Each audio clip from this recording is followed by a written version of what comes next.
Dawidi TV. Haleluya. Naricyatse kuba ngo guhungira kubiteka bigira umumaro cyane kuruta guhungira mu bantu, guhungira mu bakone. Guhungira kubiteka nibyo bigira umumaro. Imana ishimwe.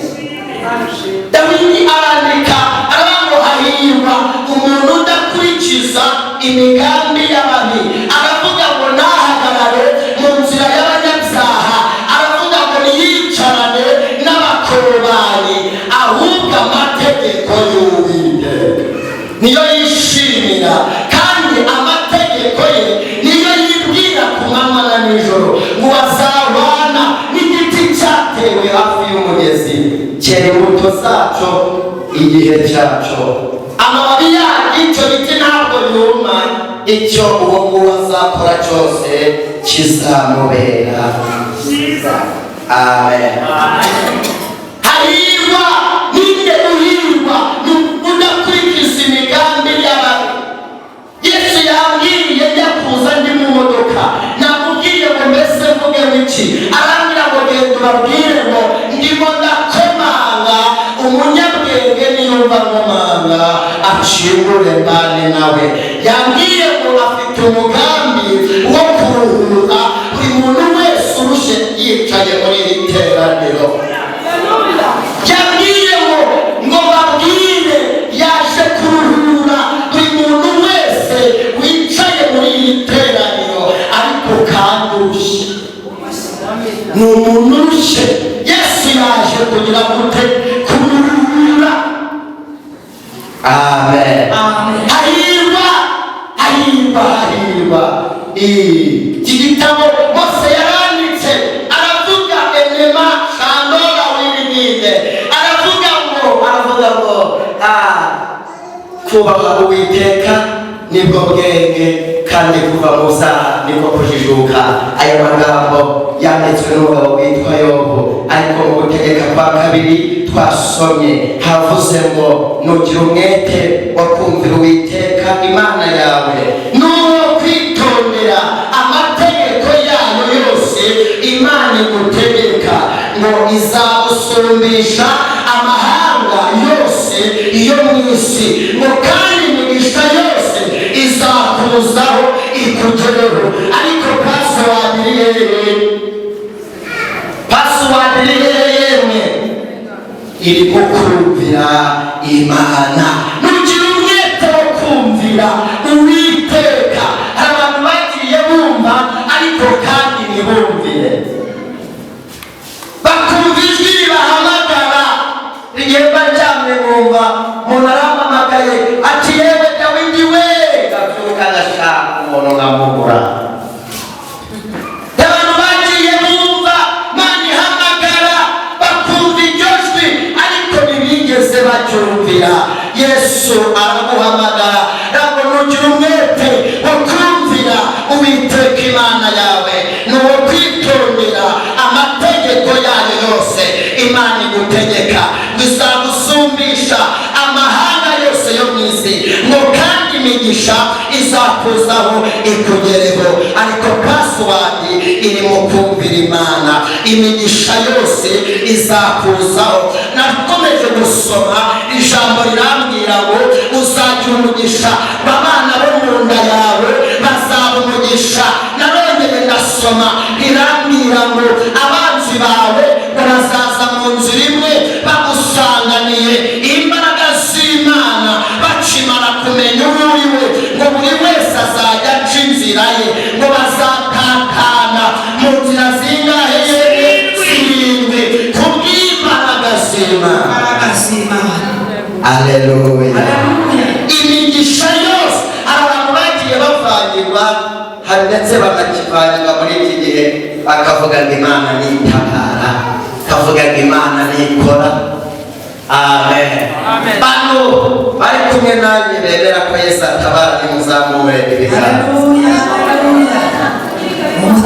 Yesu ni umutabazi, Yesu arakora, Yesu agira gute yemwe umurengezi. Umuhamagaro wanjye mpamagarwa n'Imana mvuka mu bana batanu, abakobwa ni 4, ni njyewe musore muri abo bana batanu.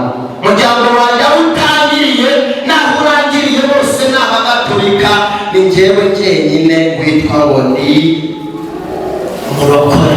Ni njye jyenyine murokore, ni njye jyenyine Dawidi Imana yatoranyije.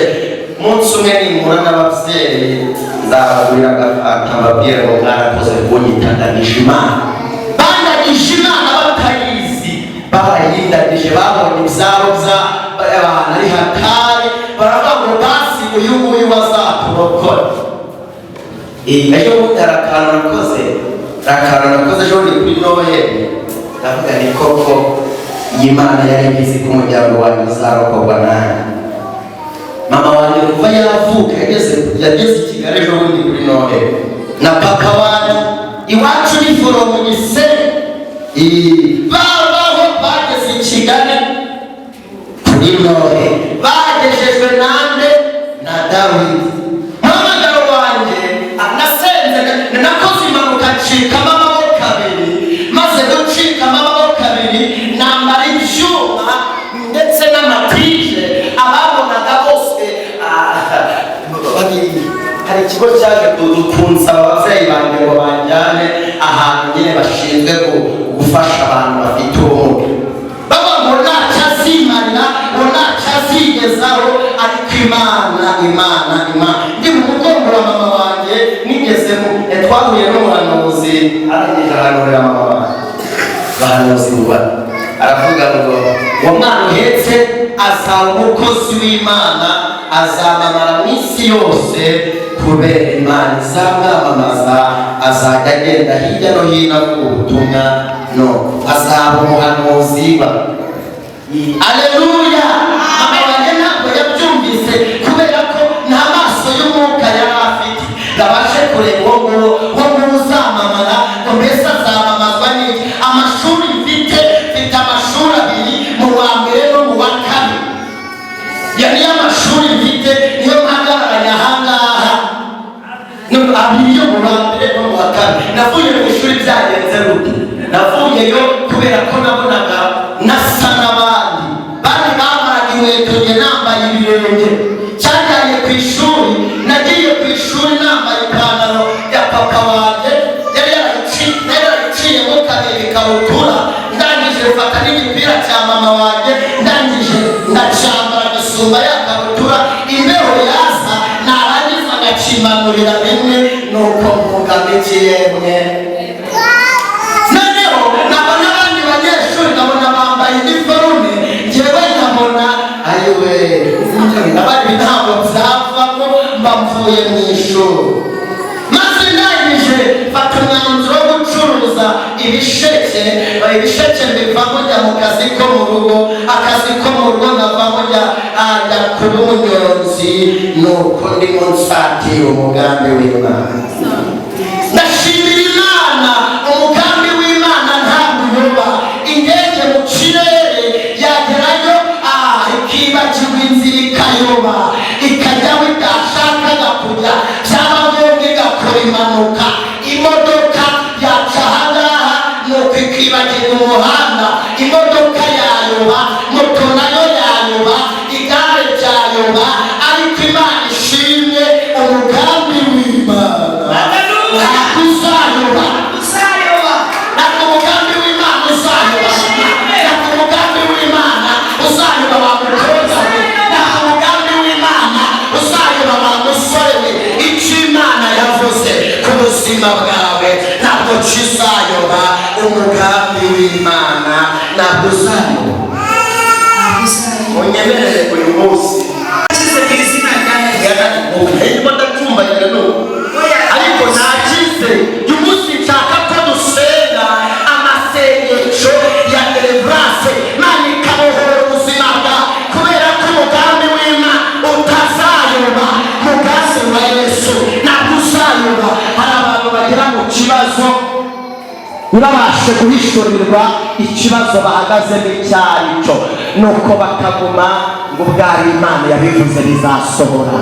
Muri Matayo ibice 15 umurongo wa 13 havuze wiki, aravuga ngo igiti cyose data wo mu ijuru atateye kizaranduka.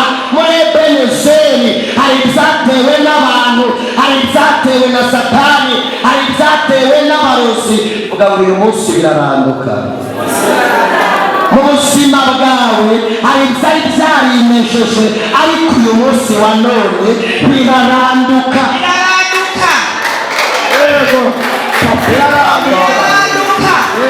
Uyu munsi hari ibintu biranduka. Ejo bundi nigeze kujya mu ivugabutumwa muri Kenya. Imana yarambwiye ngo Dawidi ngiye kukwambutsa umupaka, ndetse unagendeye mu ndege, ariko kandi ndaba mfite umugambi wo guca karande ku buzima bwa. Ariko reka nkubaze, nimba mama wanjye na papa wanjye bagize imyaka nka 20 ejo bundi muri uyu mwaka wa 2023 akaba aribwo bageze i Kigali, urumva yatari karande cyane. Ariko njyewe ejo bundi 2022 nagiye muri Rutemikirere, nuko ngeze ku mupaka Imana irambwira ngo mba Dawidi nciye karande ku buzima bwawe.